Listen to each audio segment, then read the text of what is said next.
الحمد لله رب العالمين، والصلاة والسلام على رسول الله محمد وعلى آله وأصحابه أجمعين.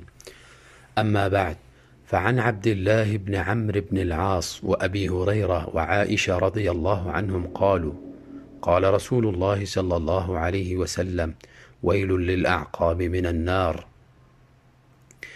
این حدیث از رسول الله صلی الله علیه و سلم چند تنی از صحابه روایت می کند، از جمله عبدالله بن عمرو بن العاص، ابو هریره، عائشه رضی الله عنهم.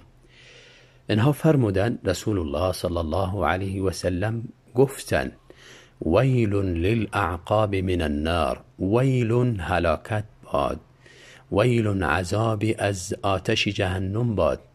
بری کی؟ للاعقابی، بری صاحبان عقبی. پا اعقاب جمع عقب یعنی عقبی پا را گفته میشه، پشتی پا را گفته میشه، پشتی پا که از بجلک پایین بوده باشه.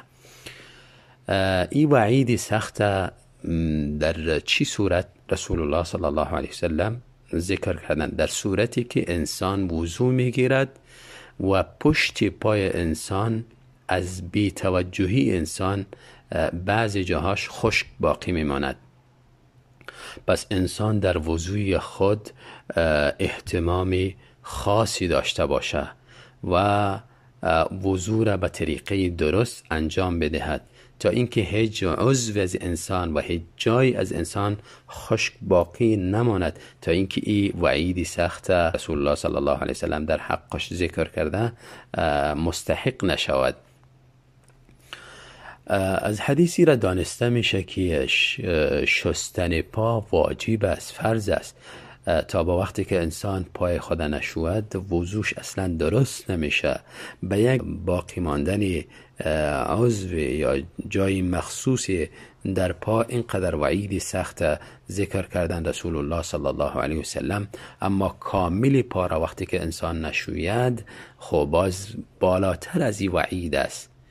رد است ای بالای کسایی که پاهای خدا در وضو نمیشویند و بالای از او مسح میکشن، جورب هم ندارن و موزه هم ندارن، جرمق هم ندارن، بالای از او مسح میکشن، اما تو لچ. پس وضوی از اینها درست نیست، اینها به اشتباه رفتن. وعید سخت به طریق اولا متوجه از اینها میباشد.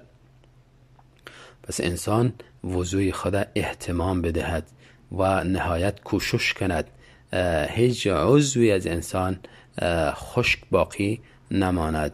الله تعالی ما را توفیق بدهد وضوی ما مطابق سنتی رسول الله صلی الله علیه و سلم بوده باشه و ما را در وضو غافل نسازد که این وعید سخت متوجه ما شود و خدای نخواسته به سبب ادنا غفلتی مستحق آتش جهنم شویم. الله تعالی توفیق بدهد.